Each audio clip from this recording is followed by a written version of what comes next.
McDermott, who, honestly, you're one of the people I've known the longest in my life.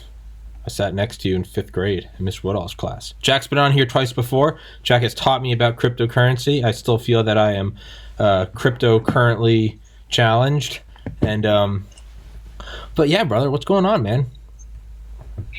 You know what? Not much. I feel like a lot of people, in 2021 and 2020, because of the recent surge in prices, tons of people have learned about what cryptocurrency is and are starting to learn more about it. But yeah, I think a ton of people feel lost in understanding what it is. So you're not alone. But I'm doing well. Hell yeah, man. So when you texted me and said that you're going into crypto full time, correct? Yes. What all does that entail? So I actually started full time at Token Tax, which is a cryptocurrency tax firm, 3 weeks ago.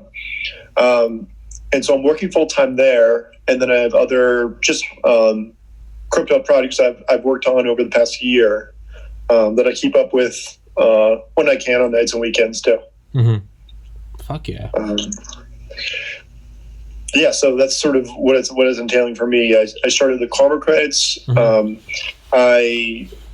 Then I transitioned, and last thing I've been doing in that space is just I've been minting a few new tokens called Affirmation, some fitness tokens, one token about climate change on this new application that's really great. And I wish I had when I started Karma credits. It just came out, but it's really great. So that's what I'm keeping up with my side projects. So why is it that crypto's going through the roof? And I know that just sounds like the most generic buzzword, BuzzFeed title. Cryptocurrency is the new gold, but like even normies like me, it trickles down to me. And if a news story trickles down to me, that means it's big because I don't actively pay attention to shit. So the biggest reason is cryptocurrency starting to gain mass adoption. In the fall, PayPal accepted Bitcoin, Ethereum, and other cryptocurrencies where you can pay people with them or receive them on PayPal. In the fall, also, the government worked with the people of Venezuela. Actually, the government worked with the cryptocurrency to distribute aid and relief to people affected by Maduro in Venezuela, and their cryptocurrency hyperinflated. So, the U.S. government had actually a policy, a foreign policy that involved cryptocurrency on a mass scale to help people in need. There's been other integrations as well. Tons of integrations over the past year with big businesses with a cryptocurrency called Chainlink. So it's gaining steam, and people aren't afraid of it anymore. And people are using it for good things and to integrate and help people and grow wealth. Mm-hmm. That's probably the biggest reason it's sort of becoming. The prices are rising. It's not based on speculation or hype. It's based on value that's being provided to people. Mm-hmm. And that's what I would say. Yeah, and. Can you go back to what you said? Affected by Maduro? Is that the president? So that Maduro was the dictator that cracked down on Venezuela and got the alternative leader Gallardo led a sort of a revolution against that tried to free people and have a democracy. Their currency in Venezuela hyperinflated, and so their economy was just devastated by having just a hyperinflated currency. And so cryptocurrency helps the people have a currency that is not inflated and is just they can use and transact with other people on the same and just help them out of poverty and just help them survive without Maduro cracking down or Maduro controlling the currency, who was controlled by a dictator. Mm-hmm. And so it was a huge way that we helped people in need. Mm-hmm. By providing them with economics money that they desperately needed that isn't controlled by a dictator. Mm-hmm. Can crypto inflate? So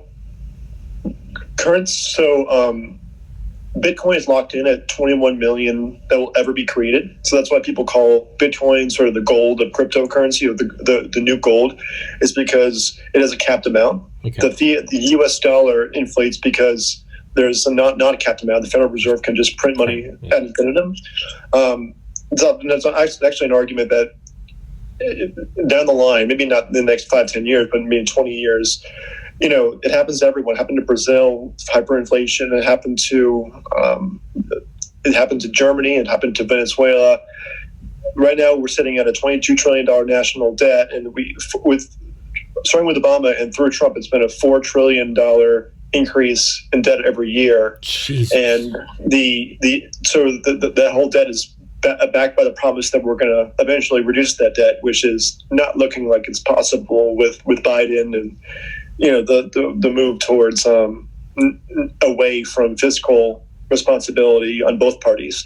And so Bitcoin is now, there are certain cryptocurrencies that do inflate at a small basis, but that never hyperinflate. So that's why people think, Bitcoin, especially sort of the new gold, is because it's a capped amount. And I feel so stupid, but 30 years, okay, at 30 years old, I finally, because I would always kind of poke fun at gold, because I would think, people would say cash money is worthless, but gold is where it's at. And in my mind, I always looked at it as ammunition, drinking water, and food are real value. Everything else, I'm like, gold is shiny, you can't eat it and you can't burn it. At 30 years, I remember my cousin looked at me this past Thanksgiving and goes, yeah, but it can't be inflated. And I was 3 decades into my experience on Earth. I was like, oh, that's why it can't be inflated. And I was like, oh, Jesus. Let me put you an example. Sure. It's crazy how valuable water is, but there's just an infinite amount of it. That's why it's free or so cheap. Let me put you a different example. Let's say an economy in a different way. I wanted to give you an orange for a potato, right? Okay. And then let's say we wanted to transact online. You're in a different state. We're talking over Zoom. I wanted to do it online. I could take my orange, if we're still doing the orange potato. Let's say we're trying to do it virtually, right? I could take a virtual orange and just make 1 million copies of it, right? So the orange I'm getting, you think, as related to an actual orange, like the virtual orange relates to my actual orange. But if I make 1 million virtual oranges, but I only really have one orange, then it's worthless because I can just make 1 million of them, right? But the thing about Bitcoin does is that every person on the network verifies that I actually have an orange related to my virtual orange. So everyone, and if I try to submit that to the network, they're going to reject it. It's not going to happen. Okay. So everyone makes sure that I'm not making multiple copies and inflating it. Mm-hmm. Now, and again, maybe you need to give me a history lesson. By all means, Jack, take the reins of the conversation if you want. With gold, why did we move away from the gold standard? It doesn't really make a lot of sense. We stopped in the 60s. The gold standard from the time we're a country to the 1960s, money was backed by gold. So if you had to cash them out, there's a certain, even ever small amount of gold that would back that dollar, right? That was proportional to that amount of money. I think it probably should not have been thrown out, because even if we have a lot more current dollars now, we could have still related to gold in the sense that it could have been still just a smaller fraction of the gold. Like atoms. I don't know why we did that, but I think it was dumb. And so I think politicians just wanted ultimate power. I think to inflate and deflate the currency, which probably sounded like a great idea when we were recovering from World War II and just needed to spur the economy, but it's like with great power, it eventually corrupts. And that's the great thing about cryptocurrency, is that everyone has the power. So the whole network, when I mean decentralized, everyone has the power to verify that I'm not faking you out with a fake orange online. Someone else could, it's everyone's responsibility, not just one person like Maduro or Trump or Biden. It's everyone's responsibility. And can crypto, so you said earlier it's not based on speculation, or the growth you were referring to was not based on speculation. So something, in my opinion. Yeah. So something like let's say, I don't know, let's say Trump didn't leave, and any uncertainty, right, that normally plunges the market. It doesn't even have to be politics. Fuck it. Yeah. Let's say LA falls into the ocean tomorrow. like during the riots when people invaded the White House, Bitcoin soared, and like there was like so much of like the more of like certainly the U.S. government, like the more there's more faith there is in like stuff that doesn't have to be backed by a government. There was so much like I feel like it's definitely inversed. Okay, so maybe during like crazy like climate change, like more people would maybe rent out or buy tickets at my, I have an underground bunker system. People are like, fuck, Tommy's bunkers are looking really good right now. Yeah, exactly. It's all, supply and demand. Yeah. So could you manipulate that? Let's go to the nefarious, I guess, mechanisms of humanity. Could that be manipulated? Could that be manipulated? It's actually interesting. There is a cryptocurrency called Augur, and it's basically a betting cryptocurrency. So you could make a prediction. So let's say anything that can happen, not just sports games, not just normal betting scenarios. So you can make a bet that let's say Donald Trump, will be punched in the face in the next year, right? And then you could go out and try to punch Donald Trump in the face. Okay. Right. So in certain situations on like prediction markets, like predict it. that are that aren't regulated and just backed by corrupt people. So I think that's a possible error from the manipulation of betting markets. But the whole point of Bitcoin is that because everyone has an equal share, it's like everyone has equal power. Then it can't be manipulated by just one person or just one group. Mm-hmm. Now there are Bitcoin is controlled by what's called Bitcoin miners, which create sort of expensive rigs of computers that sort of validate the transaction. Uh-huh. And they create what's called mining pools, where a group of people get together and combine all of their computer power to sort of have an influence, right? So you could be in a situation where you have on the Bitcoin network a few small groups controlling parts of it, but anyone can enter, and other cryptocurrencies like Ethereum and other what's called proof of stake or different cryptocurrencies. The whole point is decentralization. So it can happen, but not nearly as much as literally a currency controlled by a government or a central unit. Now, let's say there was a state actor, a nation state, trying to get involved. What if you had the funds of, say, the United States or China? Could you go into it with like a petaflop supercomputer, like a military grade supercomputer that they use to simulate nuclear weapons? Could you go in and fuck with that? Maybe do a little kickback to somebody? The mining rigs like that are used on Bitcoin have to be like a certain computing power and like advanced. Like it's crazy. I was reading the other day of like that how much money the U.S. government wastes every year because they haven't updated their systems in 40 years. There's still like floppy disk usability in the Pentagon. Like it's crazy. There's it's insane. Like I was looking into like the tons of talks about immigration and different policies going on. I was looking into like what the federal money spent, and like I think the most money they waste is the amount of time they spend every year because they don't update their systems. So I don't think the governments in general have the capability to have an advanced computing system that would compete with everyone else. I mean, maybe like a faction of the government. I don't mean the government as a whole. I mean, let's say, like Oak Ridge, Tennessee, or Los Alamos, or wherever they do actually have like the world's fastest computers. Like, what if you got some guys within there? No, it's not about the fastest computers. Okay. It's about the volume of computers, people, right? Okay. So it's about total number of people, total number of computers. It's not like about one supercomputer can crash a whole network. That's my point. It's like everyone has an equal. Yeah, it's equalized and decentralized to where it's not really possible. Now, to overpower it. Let's say you're a Bezos. Could you hire 10,000 people to buy 10,000 mining computers and have? I mean, 10,000 is just like a drop in the bucket as far as that's like maybe like I'm not an expert on it, but I would guess it's like 0.01%. But like no one really has the.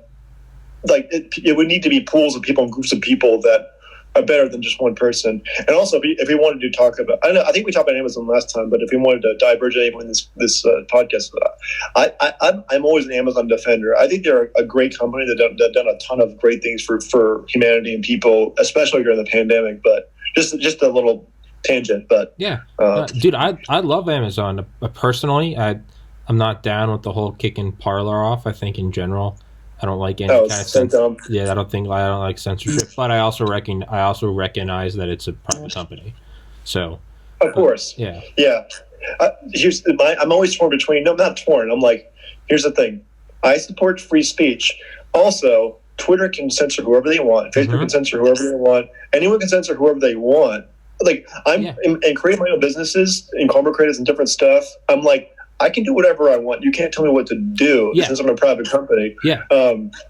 I find that with this podcast. Sorry, I find that with this podcast. Exactly. Where sometimes people will be like, yo, I want to come on. And, why remember one guy emailed me. He was like, I like to, he's like, I got this business going where basically he said he was like a medium. He contacted the dead. And he was like, I was thinking maybe we could fake it around like 35-minute mark. I could go like, what's that? And I remember I just thought, I was like, that's so sleazy. And I just said, no. Yep. And he said, why not? Yep. And I remember saying, that's the answer. And this is like, I am the dictator. This is my company. TPC is my thing.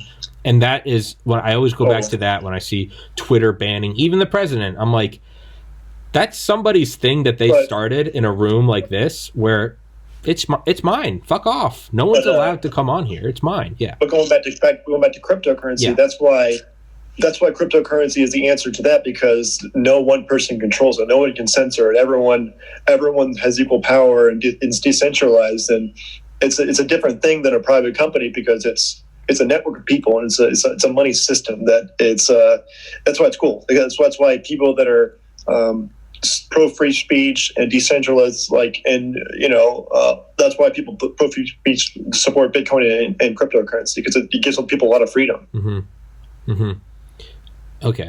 It's like scary to me to think that I think in 5 or 10 years, and they're already being pressured to do this, like Visa, credit card companies are being pressured to not process transactions of people with certain political views. That's insane. That's dangerous. And then it's like, then you need to go to Bitcoin because people can't do that to you. It's insane. This is why I think cancel culture is so dangerous, is because it's going to be a monsoon. It's like a gradual progression to making people's lives miserable who you disagree with, because it's like if you start, it's like if being as small as if you don't consider to date someone that has a different point of view, that's I don't like that, and also don't like to the extreme example of cutting off their bank access if they're disagree with a tweet you had. It's insane. It's a weird tightrope to walk, because on one hand I'm like, I truly am for just, you're allowed to do whatever you want. If that's your business, you can fuck around. Visa can do it. Yeah. I don't think they should, but they can. And then that's why we have Bitcoin, because you can't do that in Bitcoin or cryptocurrency. That's why I've always said the answer to these Twitter and Facebook censoring people isn't to control them and try to take over their private business, which is wrong. It's to have other new. Parler. We're saying there's an app called Twetch on cryptocurrency that is uncensored. We're saying I'm actually looking to potentially acquire a decentralized social media app. There's a yearning for it, and they're going to go. I mean, no one I know currently uses Facebook anymore. They're migrating away. It's people are migrating. Yeah, I mean, Parler was down, but they said Parler's going to come back up. There's Clout Hub. There's MeWe the Parler one was interesting because. So, the Apple Store censored Parler, and the Android store censored Parler, and it's like, Jesus, that's guys, to get that was a coordinated effort. And it's like, okay, now we have to build our own app store. What the good thing is, it's called Ethereum, and on Ethereum, it's an app store essentially where you can create decentralized apps in an Ethereum app store that can't cancel you. So Ethereum can't cancel any of its applications that were built on it.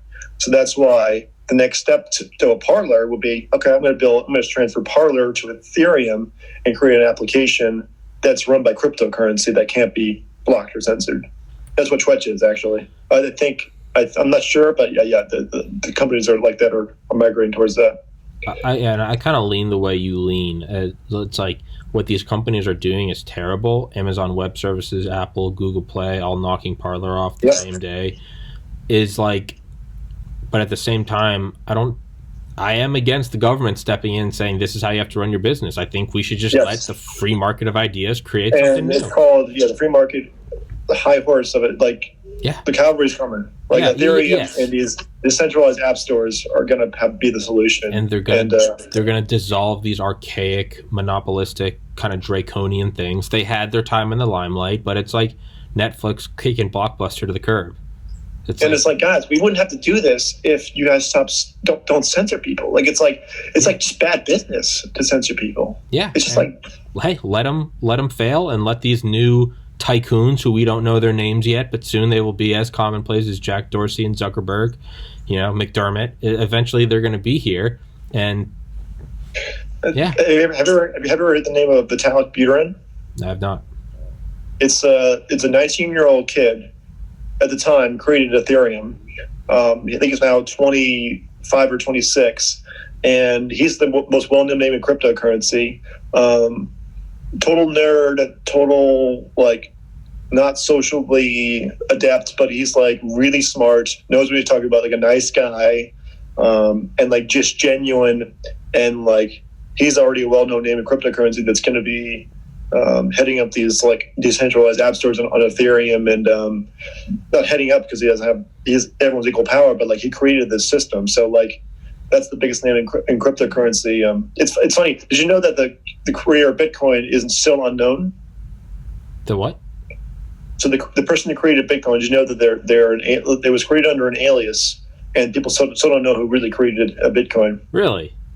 It's that the alias name is what's called Satoshi Nakamoto. And it was created somewhere in Asia, I believe, and so that's why the smallest amount of Bitcoin is called a Satoshi.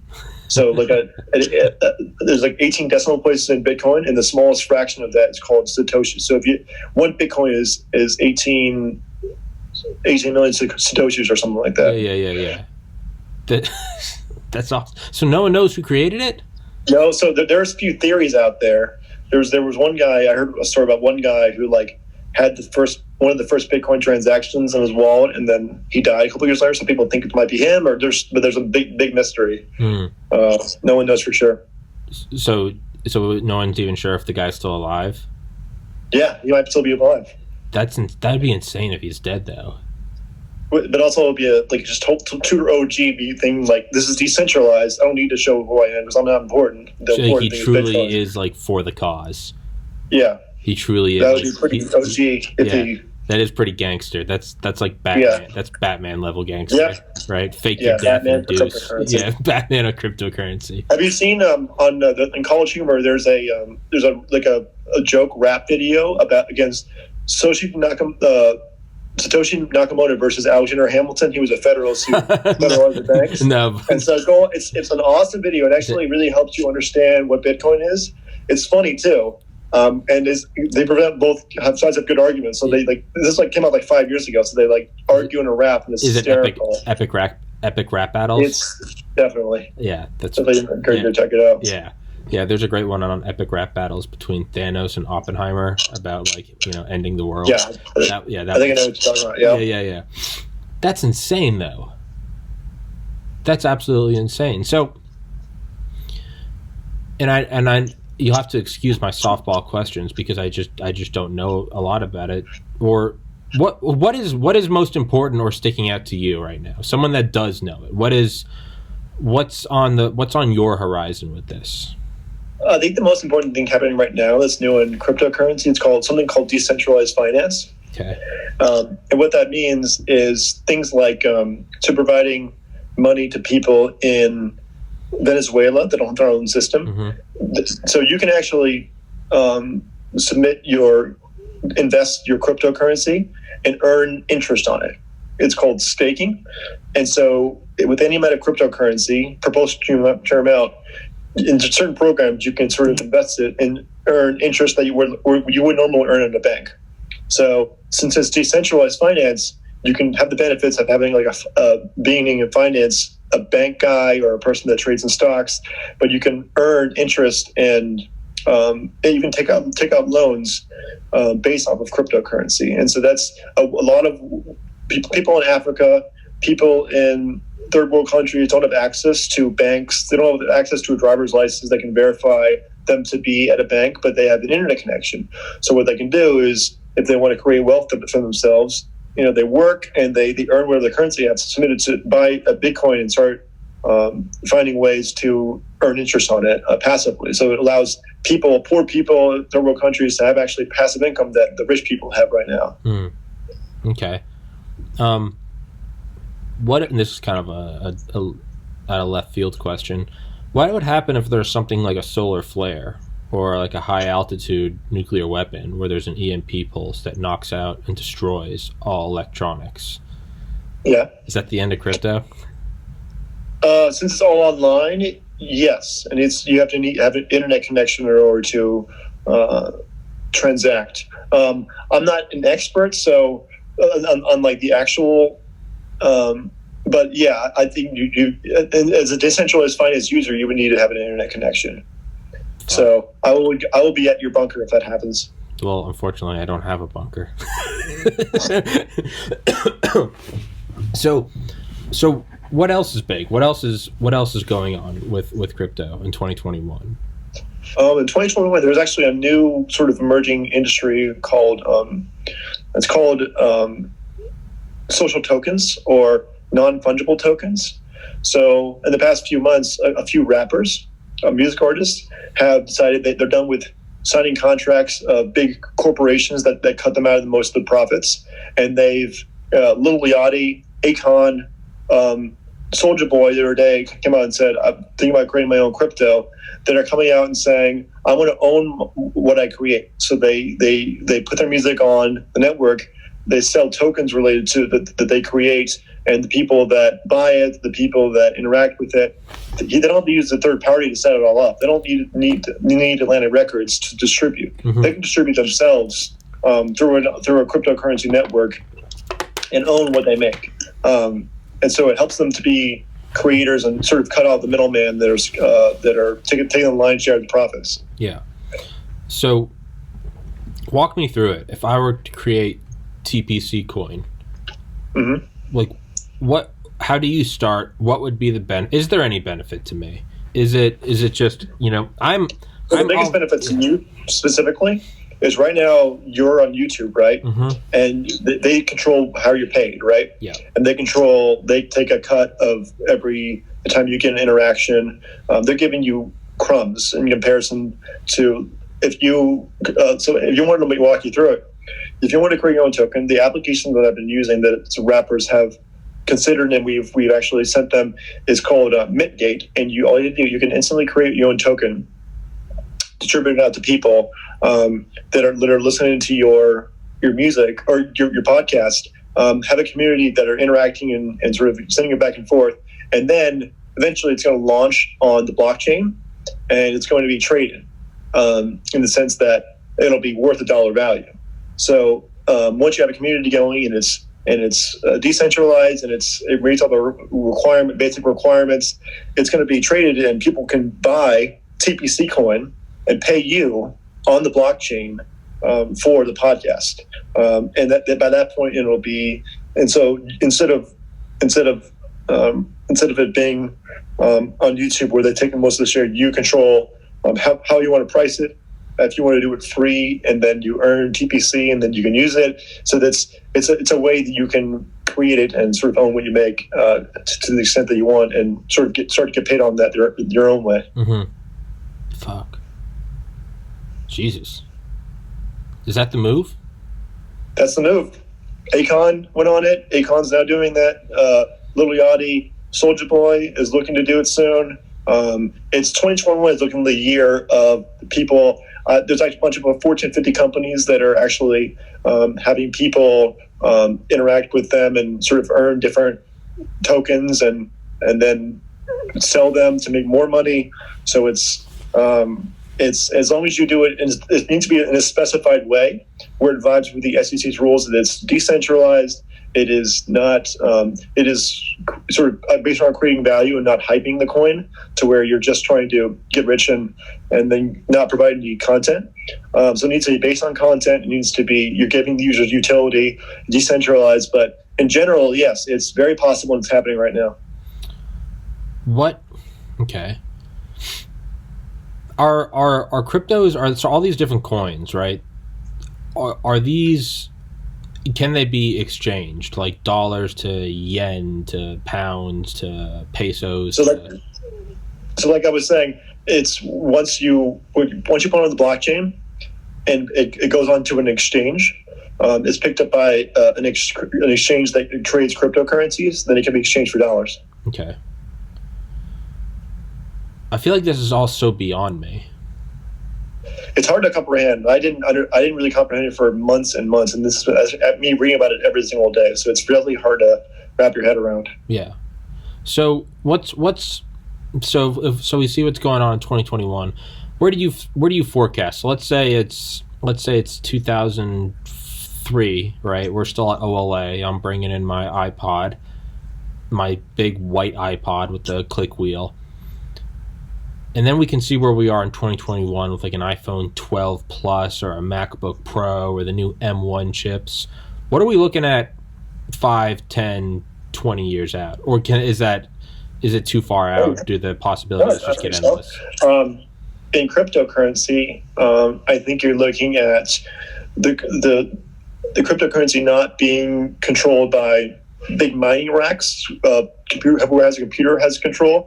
I think you're going to see it be owned by people voting. That's called a proof of stake, or you're going to be saying it decentralized more and more, where the people with less and less money can have more and more power, and more sort of be more and more widespread, and sort of that adds the overall value the most. So I think that's the general direction it's going. I think as far as specifics on, I think Bitcoin's still going to be around as an option. I think Ethereum's going to be around as an option. There's other blockchains called EOS and different other blockchains, Cardano, that are alternatives that have lower fees. So I think Ethereum's not the end all be all because they have high fees. So another blockchain with lower fees there's going to be competitive blockchains that charge people less to transact on the network. And so I think that the blockchains are going to get even better. There's going to be a better Ethereum. There's going to be a better Bitcoin. There's going to be better. People can build better products and be rewarded for it online. Okay. What else is going on? I'm sorry for coming up short with questions. It's just crypto is something I can talk about it all day. Yeah. So take the reins, Jack. What do you want to talk about with this? So the thing I'm really excited about is not the sort of using the minting your own token is what I've always been passionate about. Obviously, I created Karma credits, which we talked about previously. So minting your own token can be used for an artist or a podcaster like yourself. But I'm actually most excited about using a minted token for causes. So for me, I created a community. I'm creating a community around reducing your carbon footprint, and we've all heard about buying carbon credits and things that reduce people's carbon footprint. But actually, in your daily life, I think the easiest way to reduce the carbon footprint for you as a person is to eat less animal products. I think it's like the statistics is like if you eat a veggie burger instead of a burger for once a week, just once a week, that's equivalent of taking like 1,000 cars off the road, because that's how something much like animal agriculture affects. So I think so. Not to go off on a tangent, but so that's one of the things I'm passionate. So I'm trying to help people reduce their carbon footprint by eating less animal products, by flying and driving less, which is not so hard now because we're in COVID, by just buying things they don't need, not buying things they don't need, and I'm going to reward those people with these climate change tokens, and we're going to create a community around people that reward each other. So once we have a community of people exchanging these tokens and rewarding each other, eventually we're going to be minted on the blockchain, and you can literally see the value in reducing climate change for the world, right? What's more decentralized than the whole world working together to reduce their carbon footprint and saving the world. Yeah. It's not just Elon Musk saving the world; it has to be everyone. And so another cause I'm going for is called affirmation, where you reward people saying kind words to each other. I think the culture is too toxic, and people value mean words over kinder words. So I'm trying to create a community of people that say kind words to each other, are rewarded for that, for just saying kind words to each other. I like causes about fitness. So like if you have a fitness group that you want to reward and incentivize to work out, I create a fitness token. So I think it's really going to be what a friend of mine in crypto called community capitalism, where you have different communities with different passions and interests in doing good things for communities in different ways, but also earning as a capitalist. So it's not a socialist society. You're earning by providing value, but you're also doing something for the good that's good for the community and essentially the world, right, at large. And so that's sort of the future, is redefining what capitalism means. It's not every man for himself. It's like people working together to accomplish good things around the world, and also creating value and being rewarded for that. Now, for a simpleton like myself, how does that equate into actual wealth? How do I take that? How do I take all those great ideas? How do I, quote unquote, cash out like Toys R Us, take my tokens and my tickets and go get, whatever, a PlayStation? Where's the to pull a Catholic term, where's the transubstantiation? Where's the totally? So like I was saying earlier, once you create these tokens, let's say on Mintgate, like I mentioned earlier, you create a community around the cause, and then you have a thriving community, and it's decentralized enough to where it can go on the blockchain, and then it can be exchanged on an exchange that trades cryptocurrency. So you can go on. Eventually, you'll be accepted by Coinbase or what's called Binance or other cryptocurrency exchange, and you can trade a climate change token for dollars. If people think that having a climate change token is more valuable than having a dollar, they'll pay more dollars for a climate change token. So it's all about what causes that are going to gain value and what sort of actions are going to be rewarded. And you can eventually, when it's in the right place, you can put it on a cryptocurrency exchange and exchange it for dollars. And also, at any point, you and a friend, let's say a friend of yours thinks they're really valuable, but doesn't have the time to, let's say they have a physical condition where they have to eat meat, right? But so they could buy the token from you, like Venmo it to you, right? You can send them the token, and then you spend the money on investing in more, or just when the token becomes valuable, that people were willing to spend money or sending money for it. Because it's also about, one thing I've discovered is also about signaling, right?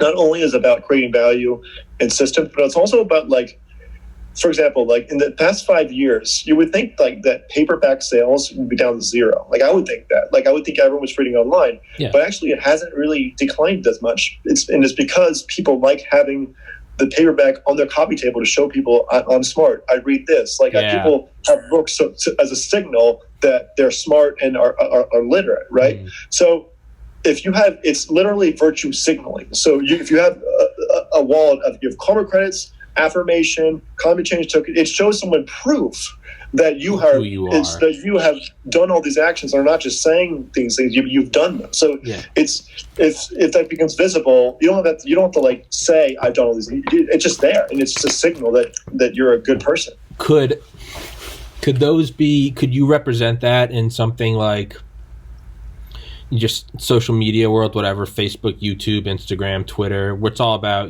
you got a blue check mark and you got X followers.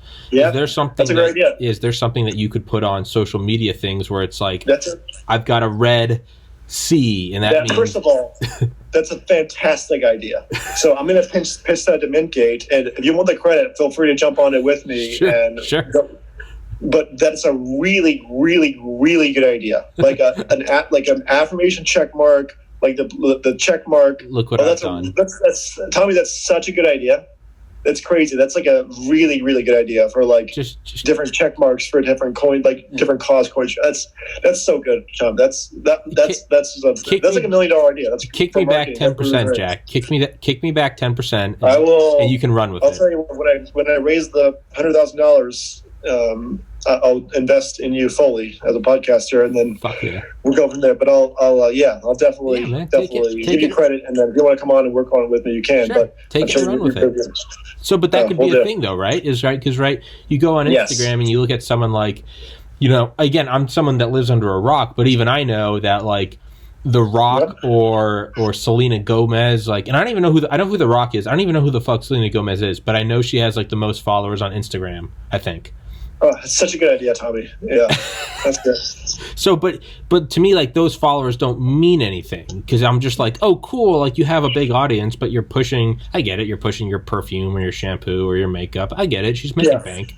But is there something where it could be like, you're right, virtue signaling. I have all these books on my desk, right? It would be something like, I have a red X or something, and that means that I've used this many chemotherapy coins. I've donated this much money to Sloan Kettering, or yeah.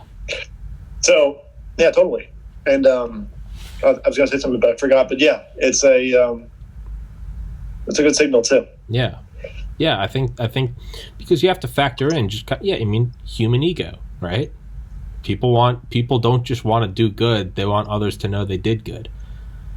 Yeah, and they don't like to have to tell people. So, like, having it just where people can see, and it's not like a thing where it's like, I have to tell you about it. It's just there. I think it's Tim Dillon, the comedian, he's like, I don't mind going to, like, volunteer at homeless shelters. He was like, I was in, like, a bad cocaine-addicted phase in my life. I get it. He's, like, very successful now.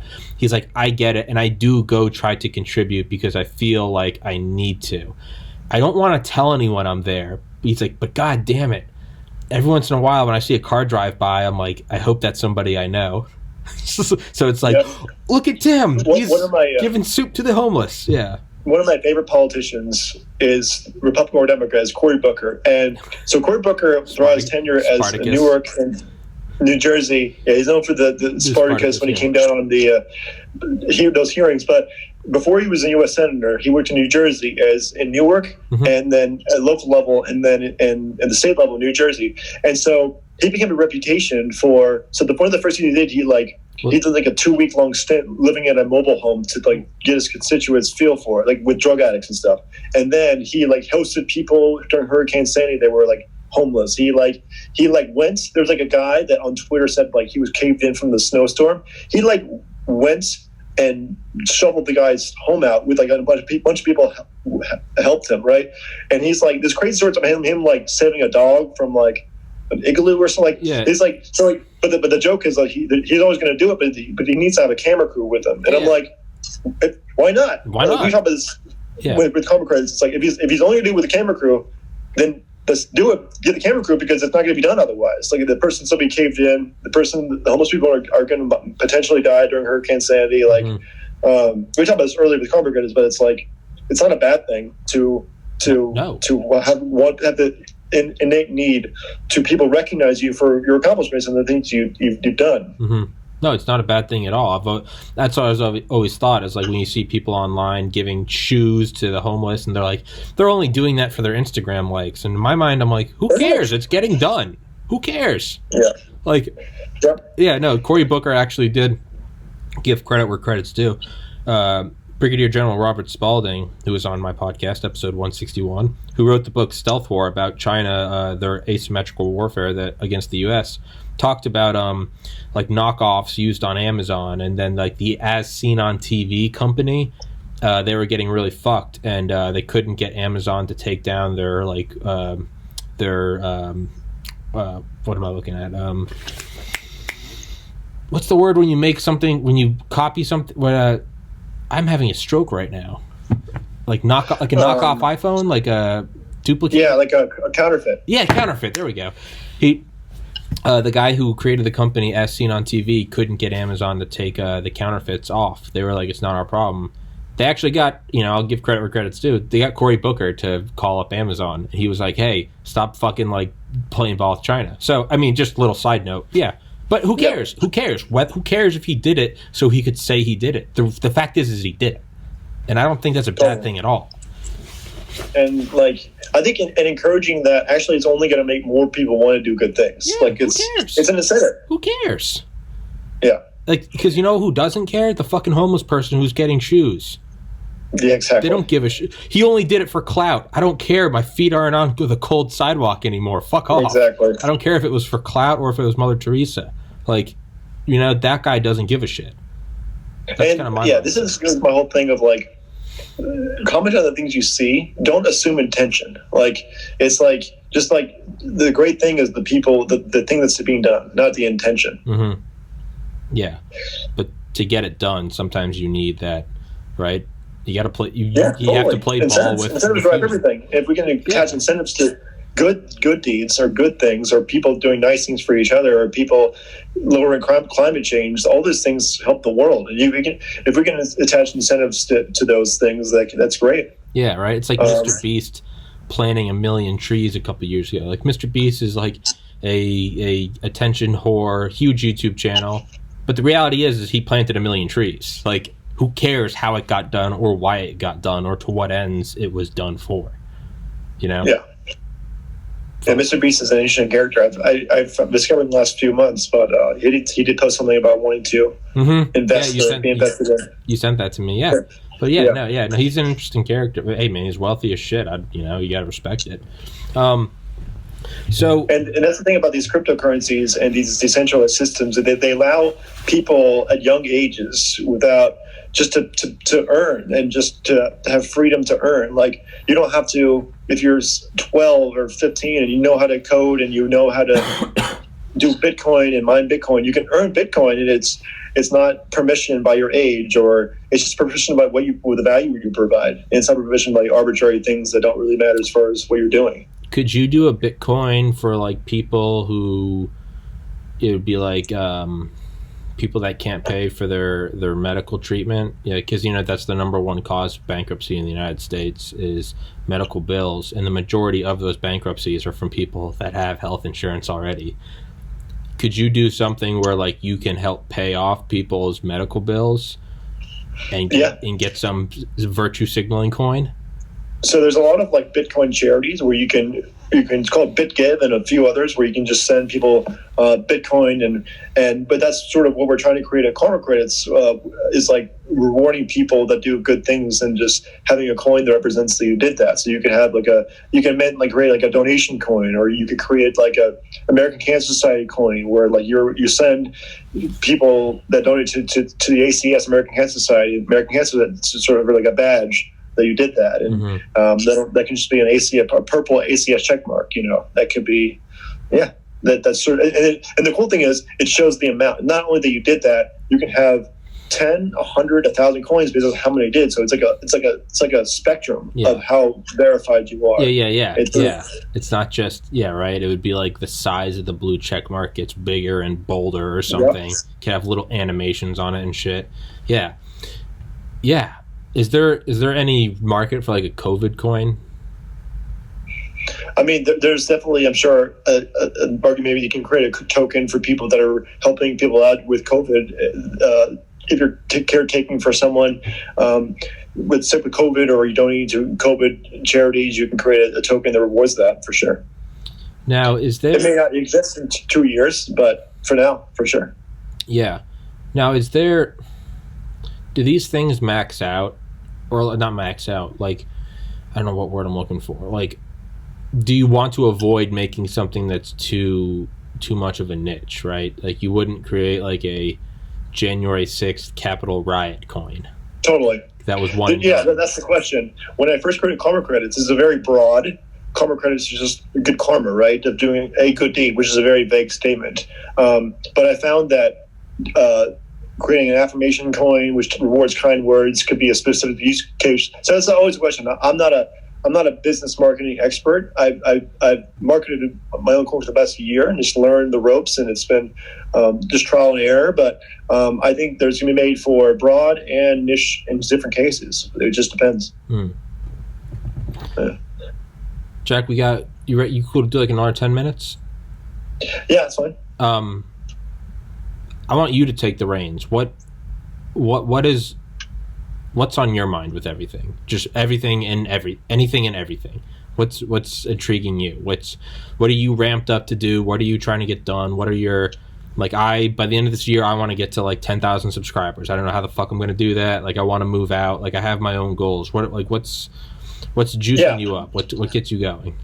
Well, what's really exciting is that at Token Tax, it's such a new space, and our client base is like, it's growing so fast because there's so many people coming into cryptocurrency. They don't know how it's taxed. I actually put out out an article yesterday how Ethereum fees are they deductible on your tax return or not? And it's a very open question. I had a conversation with people at my company, and it's just we had disagreements, and the IRS hasn't said anything about it. So it's helping people out with sort of understanding it. But I'm really kind of like in helping people understand, sort of in layman's terms, helping the IRS understand, because the IRS is going to have a different perspective than a person that's traded crypto or knows what crypto is. Or so that's what we're doing. Our goals are just it's my first tax season with them, and just we're going to have so many clients. So we're just keeping up with that and providing a lot of value professionally through them.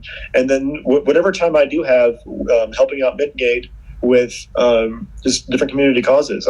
I'm passionate about. So I worked in the nonprofits and helping. Obviously, I'm a cancer survivor, and helping people cancer fundraise. And so it's incentivizing through blockchain, incentivizing people, helping people with cancer diseases or other diseases, and as interests or side hobbies or different things. I like crypto for good, as I say. And so just it's such a cool space in the sense that it's definitely the future, and getting rid of censorship, decentralizing, the ability to gain wealth, as even improving capitalism, because you're even helping people. That capitalism was fantastic for getting people out of poverty over the past 50, 100 years, but this new form of capitalism where you can help people that don't even have access to the barriers, as you said, like the barriers of liberals or Democrats say that the barriers of capitalism is people don't have the ability for the wealth. There's a wealth gap from black people to white people because of redlining, right? And people can't necessarily afford homes because of that wealth gap, which is unfair. Well, what blockchain does is it helps those people affected by the wealth gap or unfair practices, or like all the bad stuff that's happened in the past, to catch up and to without even having to need generational wealth, or having to need to be set up. All they need is an internet connection, and just start creating value. It removes barriers for people, and it just helps people. We've had like a little bit of a K-shaped recovery in COVID because people have the infrastructure to survive, and some don't. And so it helps people not need the infrastructure to create wealth, and will help everyone just doing an upward trajectory to generate wealth and also good things for the world. Like all the causes I'm talking about, for example, like there's something called the Maslow hierarchy of needs, where like you definitely need to solve your food and shelter and your basic needs, clothing, before you can focus on helping the world. I was very lucky in that I grew up in a well-off family with good schools and a good background, and I'm trying to help the world and help people. And I've got a lot of friends that are just trying to help people that don't have, or less fortunate, which is awesome. And I'm trying to do that through fundraising and incentivizing through charities to donate money for people that are less fortunate off. But I think the system is, the cool thing is the cryptocurrency system as a whole, not just the people in it, the system as a whole is going to help poor people that don't have access to resources gain wealth and interact and provide value to each other. And I think it's fantastic. And what's astounding me about cryptocurrency is I'm an optimist, and I think that people are good and going to work together to do good things. But even if I wasn't, you can't deny, so the idea of Bitcoin and Ethereum before it was launched, right? I would see a fair argument in 2005 that it shouldn't be launched because people are bad and people are going to use these whole systems to do bad things for each other. Because if we decentralize the power, the average person's a jerk. So, but the opposite has happened so far. Far, the opposite has started up, because it's like all these decentralized finance, the things that are happening in 2020 have helped so many people. And the base thing of if everyone has the power to decide what's good or what's not, people are deciding what's good. And I've said this before, even on your podcast or other podcasts. We in our society, we trust each other every day. I trust my restaurant person that I order delivered that they're not going to steal my credit card. I trust other drivers not to crash into me every day. Like we need to start trusting each other again, and because people are good and proven by blockchain, because everyone having the power are creating this great things for people. We haven't had one really instance of we've had people hack and try to steal currency on an individual basis, but as a system, the whole system works to get bad actors out of the system. It's it's astonishing. It's really it's inspiring. It's something that gives me a lot of hope for the world in a time that we're on the near brink of a civil war because of cancel culture and all these things. It gives me hope that people are actually good and want to interact and help each other. It's a true antidote for in a hopeful way of how the system can solve things. Yeah, it's a barrier against falling down the slippery slope of nihilism and everything's fucked. The black pill, what's the point? Everyone's shit. It's because that's a terrible hole to go down. And you're right, because I remember reading something years ago where you could punch in your home address and then where you work, and based on what your commute was, you could see how many people every day you trusted your life to. And it was oh really? This is back in college. I think you probably still find it, but you could do. They would factor in how many municipal or how many county workers pave your roads. All right, no potholes. Okay, that would be a tiny thing. You'd be maybe you're not going to die. What about your streetlights? You're hoping those are timed right, that you're not going to get blindsided, right? And then it's it's lines painted on highways. Are you going over bridges? Oh, you're going to the airport now. Was it the jet fuel checked? Is the cabin pressurized? Is the TSA there? Yeah. Are you going to the doctor? What are you eating today? Are you eating fish? I have to tell this to my fiance and other people I know that are very skittish about worries. I'm like, do you realize how many things that you already trust people with? No, it's great. Yeah, I cut you off. Sorry, I cut you off. Yeah, no. You're fine. It's right. It's people who are I'm a germaphobe, and it's if you have no idea how many germs you consumed in the last 5 minutes. In the last second, you have no idea the different species that are from the top of the microphone to the bottom.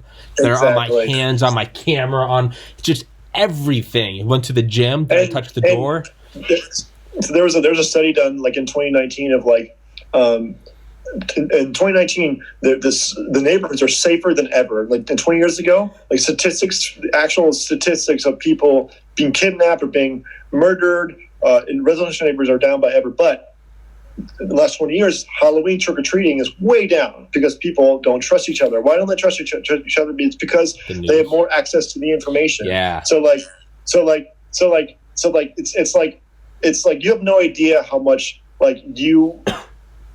it's back then we're so much safer than we were 20 years ago, but you assume because you see everything and you're skittish about that one thing. It's everything you do in life, there's risks and there's trade-offs, but you're fine.